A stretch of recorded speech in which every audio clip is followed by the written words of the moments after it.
अस्सलाम वालेकुम व्यूवर्स, कैसे हैं आप? उम्मीद करती हूँ सब ठीक ठाक होंगे।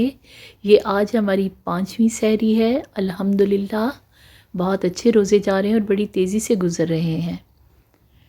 मैं आज बनाने लगी हूँ कुछ थोड़ा अलग सा। मैंने सोचा बेकिंग करती हूँ, क्योंकि रोज़ मेरे हस्बैंड पराठा चपाती खाते थे और हम लोग दूसरी चीज़ें। तो आज सोचा कि चले बेक करके खाते हैं। रोज़ थोड़ा चेंज होना चाहिए। सहरी में वैसे भी ज़्यादा नहीं खाया जाता, हल्का फुल्का ही होता है। डो मैंने रात को ही बना के रखी हुई थी। ये ब्रोचन और नान वाली डो है। इसके अंदर मैंने कीमे की फिलिंग की थी और उसके ऊपर चीज़ डाल के और एग योक लगा के इसको मैंने बेक किया था।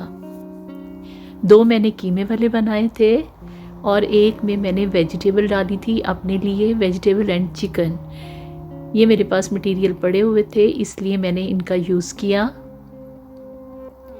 कीमे में मैंने वही मसाला डाला था जो नॉर्मल डालते हैं। कच्चा कीमा था, पका हुआ नहीं था। इनको 180 डिग्री पर मैंने बेक कर लिया, क्योंकि सहरी में जल्दी उठती हूँ तकरीबन 4 बजे, और उठ के फिर मैं आराम से सुकून से अपनी सहरी बना के और फिर अपने हस्बैंड और बेटे को उठाती हूँ टेबल पे लगा के, ताकि हमारे पास काफ़ी टाइम होता है सुकून से सहरी खा सके। डोनट मैं अपने बेटे के लिए लेके आई थी, क्योंकि वह शौक़ से खाता है। गाजर का हलवा है। रमज़ान में वैसे भी चीज़ें ज़्यादा बन जाए तो खाई नहीं जाती, बहुत थोड़ा खाया जाता है। गाजर का हलवा मैंने रात को बना के रखा था कि खाने के साथ खाया जाएगा, लेकिन नहीं खाया गया, तो सोचा सहर के साथ रख लेती हूँ। लेकिन ऐसे ही चीज़ों में इतनी बरकत हो जाती है कि वो बच जाती हैं चीज़ें, खाई नहीं जाती पूरी, बहुत थोड़ा थोड़ा खाया जाता है। सहरी खाना सुन्नत है, इसलिए ज़रूर उठना चाहिए और एहतमाम करना चाहिए।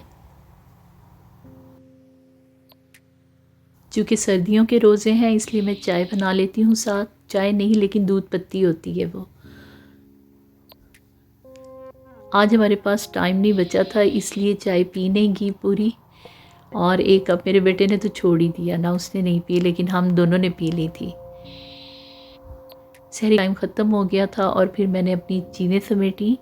चीज़ें समेट के टेबल को क्लियर करके उसके बाद हम लोगों ने नमाज फ़जर अदा की।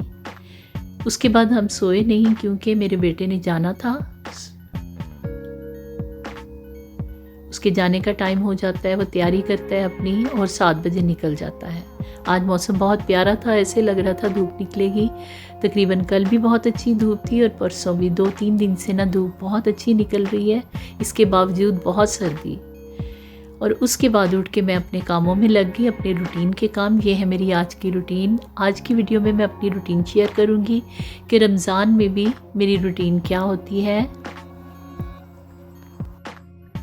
शुरू के 2-3 दिन थोड़ा मैनेज करने में टाइम लगा है, लेकिन उसके बाद अल्हम्दुलिल्लाह मैनेज हो जाता है कि अपने डे को कैसे गुजारना है। अपने रूटीन के वर्क भी करने हैं और एक्स्ट्रा वर्क भी निकल आते हैं, और साथ साथ सहरी और इफ्तारी का एहतमाम। आज हमारे यहाँ कार्निवल था। कार्निवल का मैं पहले भी बता चुकी हूँ। यहाँ पे एक फेस्टिवल होता है, जैसे समझ लें कि हमारे बसंत का फेस्टिवल है, इसी तरह यहाँ पे कार्निवल मनाते हैं। पहले मेरा बेटा छोटा था और हम बाकायदगी से जाया करते थे। मेरे एरिया में, टाउन में ही मेरे नज़दीक बिल्कुल ये गुज़रती है पूरी सुबह। गाड़ियाँ होती हैं काफ़ी बड़ी बड़ी। पहले भी मैं लास्ट ईयर भी दिखा चुकी हूँ कार्निवल की वीडियोज़ वगैरह, लेकिन अब वो नहीं जाता। अब उसका दिल नहीं होता और हमारा भी बिल्कुल दिल नहीं होता। इस बार तो बिल्कुल ही नहीं, क्योंकि हमारा रमज़ान था और मैंने विंडो में से ही थोड़ा सा सीन बना लिया। उसके बाद अपनी नमाज़ अदा करने के बाद असर की मैं किचन में आ जाती हूँ। किचन में फिर इफ्तारी की तैयारी शुरू कर देती हूँ, क्योंकि रोज़े जल्दी इफ्तार हो जाते हैं। आजकल छोटे रोज़े हैं, 6:30 बजे रोज़ा खुल जाता है, और मैं तकरीबन नमाज असर के बाद 4 बजे किचन में आके 2-3 घंटों में, 2-2.5 घंटों में तकरीबन इफ्तारी तैयार कर लेती हूँ। आज मेरी दही फुल्कियाँ बनाने का मूड था, इसलिए मैंने पहले पोटैटो बॉयल की है, उसके बाद बेसन की, जिसमें नमक, मिर्च और थोड़ा सा ज़ीरा डाल के इसको मैंने अच्छी तरह से फेंट लिया था। जितना ये फ्लफ़ी होगा उतनी अच्छी फुल्कियाँ बनेंगी। और ये देखें बहुत अच्छी सी फुल्कियाँ बन जाती हैं, बहुत टेस्टी बनती हैं ये।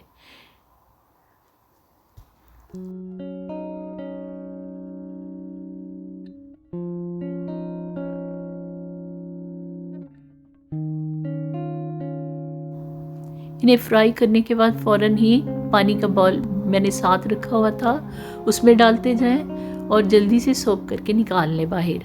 आज समोसे और रोल मेरा बेक करने का मूड था, क्योंकि फ्राइंग वाली चीज़ें 2-3 दिन से खा रहे थे काफ़ी। आज सोचा बेक कर लेती हूँ। और साथ में पकोड़े ये भी बनते हैं लाजमी।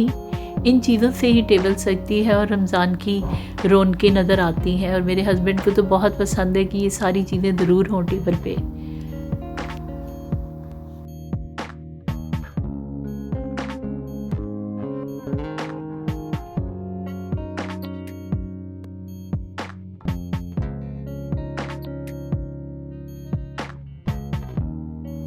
साथ में मैंने चिकन कढ़ाई बना ली थी। ये सालन ज़रूर बनाना होता है, बाद में जिसका दिल करे खाना खा लेता है, वरना सहरी के काम आ जाता है। मैं और मेरा बेटा तो इफ्तारी के बाद कुछ नहीं खाते, क्योंकि वो चीज़ें खा के पेट फुल हो जाता है। हाँ, मेरे हस्बैंड जब तरावी पढ़ के आते हैं मस्जिद से तो थोड़ा सा खाना खा लेते हैं वो। ड्रिंक में मैंने मिल्क में जामे शीनी डाल के बनाया था। ये बहुत मज़े का लगता है मुझे, और मेरे बेटे को भी, हम सबको ये बहुत मज़े का ड्रिंक लगता है।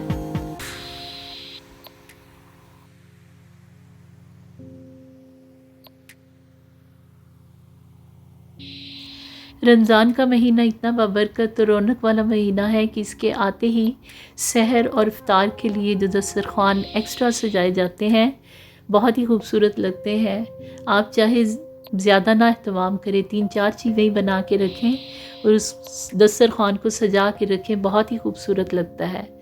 ये एक्स्ट्रा एहतमाम करना, अपनी घर की रूटीन के अलावा इबादत करना, ये सब आपका एक नेक अमाल में शामिल होता है। आपको इसका सवाब मिलता है। रमज़ान में बहुत लगन के साथ हम लोग ये सब कुछ करते हैं।